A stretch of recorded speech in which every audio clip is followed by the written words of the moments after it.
RTI क्या है? बड़े बड़ी मोटी मोटी फाइलें थी लाल कि खाली गवर्नमेंट पे ही, जो आम जनता है, साला एक जागरूक नागरिक है, प्राइवेट इंस्टीट्यूशन पे भी लागू होता है। लेकिन नहीं भाई साहब। नमस्कार दोस्तों, एंटो विद दिलबीर सिंह में मैं आपका स्वागत करता हूं। दोस्तों, आज हमारे बीच रांची के प्रसिद्ध सोशल एक्टिविस्ट, लॉयर कम आरटीआई एक्टिविस्ट दीपेश निराला जी है। तो दीपेश जी, एंटो विद दिलबीर सिंह में आपका स्वागत करता हूं। नमस्कार। दीपेश जी, हमारी जनता जानना चाहती है कि दीपेश निराला है क्या चीज। दीपेश निराला सोशल एक्टिविस्ट है, दीपेश निराला जी एडवोकेट है, कि दीपेश निराला जी बिजनेस संघ के अध्यक्ष है? क्या है दीपेश निराला जी? देखिए दिलवीर जी, दीपेश निराला एक जागरूक नागरिक है, और जागरूक नागरिक है वो चीजों को जानता है, समझता है। क्यों जानता समझता है? क्योंकि वो पढ़ा लिखा व्यक्ति है। मैं बाय प्रोफेशन एक इंजीनियर हूँ। पहले मैंने Indian institute of aeronautical science से एयरक्राफ्ट मेंटेनेंस इंजीनियरिंग की हुई है। उसके बाद मैं एक लॉयर हूँ। मैंने छोटा नागपुर लॉ कॉलेज से मैंने LLB किया हुआ है। साथ ही साथ मैं आरटीआई के क्षेत्र में जो काम कर रहा हूँ 2009 से कर रहा हूँ। आपका जो एडमिनिस्ट्रेटिव ट्रेनिंग इंस्टीट्यूट है, Shri Krishna institute of public administration, वहां से मुझे झारखंड सरकार ने ट्रेंड किया आरटीआई में। मतलब हम कह सकते हैं कि दीपेश निराला जी एक हमारे हिंदुस्तान के जागरूक नागरिक हैं। बिल्कुल। चलिए, तो दोस्तों, आपको पता चल गया कि दीपेश जी हमारे हिंदुस्तान के जागरूक नागरिक है। तो आज का हम लोग टॉपिक पे शुरू करते हैं। लोग जानना चाहते हैं आरटीआई के बारे में, उसके यूजेस के बारे में। आरटीआई एक दूसरी आजादी है। आप लोगों को मालूम होगा कि 1947 में देश आजाद हुआ जी, और लोगों को अपने सिविल राइट्स मिले जी, लेकिन फिर वहां पर ऑफिशियल सीक्रेट एक्ट भी था। बड़े बड़ी मोटी मोटी फाइलें थी, लाल फीता सही थी, लोगों को गोपनीयता था। हर आप जिले में देखते हो डीसी के यहाँ गोपनीय प्रभारी हुआ करते थे जी। तो गोपनीयता को आजाद करने वाला ये कानून आया 2005 में, और यूनिवर्सली ये पूरा भारत में लागू हुआ। तो ये आजादी वाला कानून है। इसमें आप अपने काम की जानकारी ले सकते हैं, गवर्नमेंट के काम की जानकारी ले सकते हैं। आपने अगर कोई डिमांड रखा गवर्नमेंट के सामने, कोई आपके काम के आवेदन है, उसकी क्या स्थिति है वो ले सकते हैं। कहीं घपले घोटाले हो रहे हैं उनके लिए आप जानकारी मांग सकते हैं। कोलगेट का घोटाला, कॉमनवेल्थ का घोटाला, 2G स्पेक्ट्रम का मामला, कितने ही मामले पर आरटीआई ने अपने जो धार है उसको प्रशासन के सामने रखा और वो बंद फाइलों को खोला।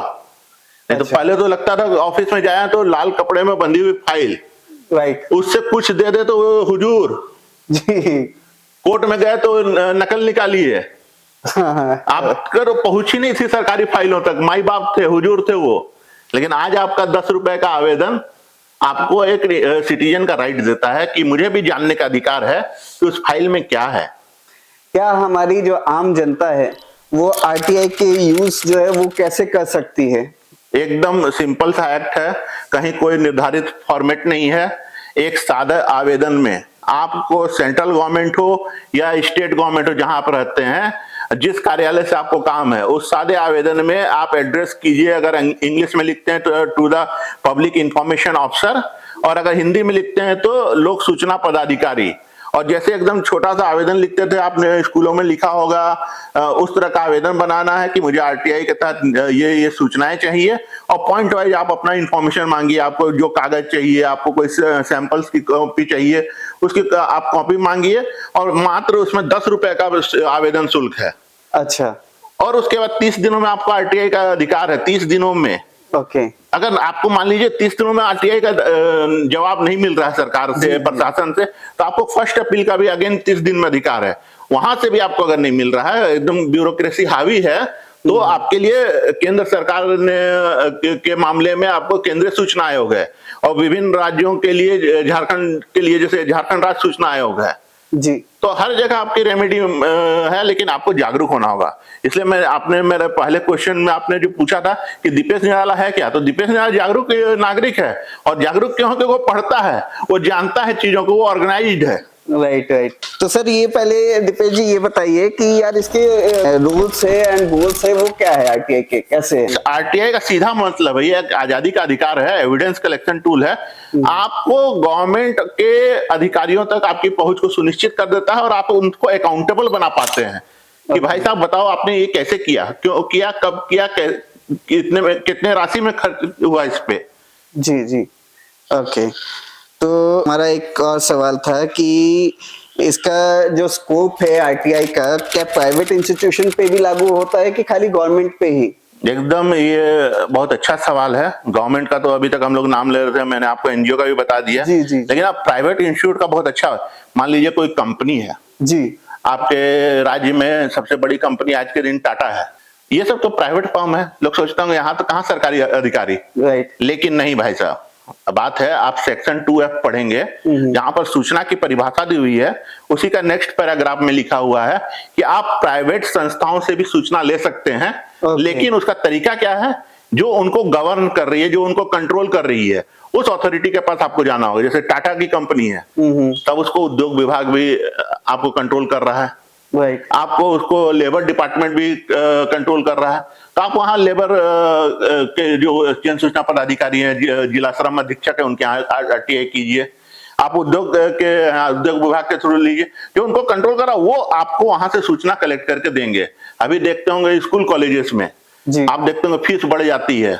आप देखते होंगे कि एक अच्छा कानून पास किया है, जिसको कि हम लोग का कॉन्स्टिट्यूशन अमेंडमेंट भी हुआ है, कि बच्चों को शिक्षा का अधिकार दिया गया है जी, कि आपको राइट टू एजुकेशन है, फ्री में पढ़ना है, और इसको कोई भी नामी गिरामी इंस्टीट्यूट को भी इसमें एडमिशन लेना है बच्चों का, कि कोई भी स्कूल हो जी। लेकिन वो उसका पालन हो रहा है कि नहीं हो रहा है, आप कैसे जानेंगे? आप जिला शिक्षा अधीक्षक, जिला शिक्षा पदाधिकारी के यहाँ एक आवेदन दीजिए।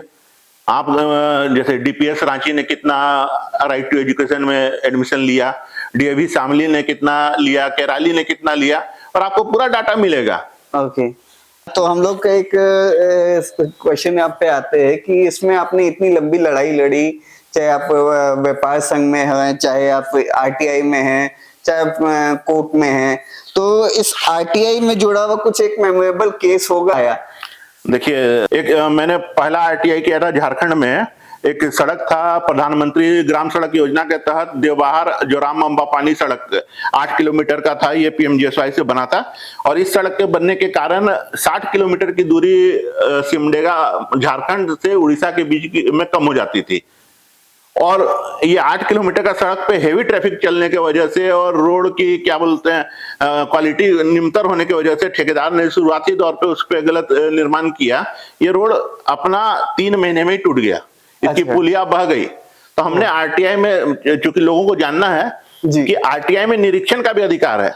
अच्छा। हम उस रोड का मैंने झारखंड में पहला निरीक्षण किया और एकदम लीगल किया। मैंने एक आवेदन उसके एग्जीक्यूटिव इंजीनियर ही उसके जन सूचना पदाधिकारी से उनको दिया कि मैं इस रोड का निरीक्षण करना चाहता हूं, और जरूरत पड़ने पर मैं इनका जो इस रोड में सामग्री लगी उनका नमूना भी लेना चाहूंगा। उसका सीलबंद करने के लिए आप वहां पर हमको सहयोग कीजिए। अभी आप रांची की बात करें, हम लोग अभी ताजा उदाहरण था, यहाँ पर रांची नगर निगम में लोग पीड़ित रहते थे इन्फोर्समेंट टीम से। नगर निगम की इन्फोर्समेंट टीम, एक तो वो पुलिस के समान खाकी वर्दी पहनते थे, आम जनता जो है फुटपाथ में दुकान लगा रहे हैं, जीविकोपार्जन कर रहे हैं, वो लोग उनको देख के ही डर जाते थे। कई तरह की रिपोर्ट्स आई मीडिया में, कई तरह का न्यूज छपा कि ये इससे 20,000 रुपए मांग रहे हैं, इससे 50,000 रुपए मांग रहे हैं। हमने उस पर आरटीआई किया। हमने पूछा कि भाई साहब, इनको जो पुलिस के समान खाकी वर्दी पहनने का राइट कहाँ से है, कौन से प्रोविजन में आप पहन रहे हैं, कौन सा एक्ट है, कौन सा धारा में आप इसको खाकी वर्दी पहना रहे हैं? रांची नगर निगम जवाब नहीं दे पाया। उन्होंने एक्शन लिया और वो खाकी वर्दी हटा दिया, वर्दी उतर गई, ब्लू वर्दी उनके लिए निर्धारित हो गई। तो दोस्तों, ये दीपेश जी ने जो बात हम लोग को सिखाई तो वो बहुत ही मजेदार थी, बहुत ही इंफॉर्मेटिव थी एंड बहुत कुछ सीखने को मिला। एंड मुझे इस पे याद आई कि एक मनोज वाजपेयी की एक मूवी भी आई है, सिर्फ एक बंदा काफी है। दीपेश जी भी वही भूमिका में है कि अगर आपको वकील चाहिए या आपको क्या नाम है, एक ही बंदा चाहिए जो सबकी वाट लगाए, वो है हमारे दीपेश जी। क्यों दीपेश भाई, मैंने सही कहा? वकीलों का तो योगदान आजादी से लेके आज तक रहा है। तो आज के लिए हमें इतने ही, इजाजत दीजिए एंड एंटो विद दिलबीर सिंह सब्सक्राइब कर लीजिए, फॉलो कर लीजिए, हमें दीजिए धन्यवाद। धन्यवाद दीपेश जी।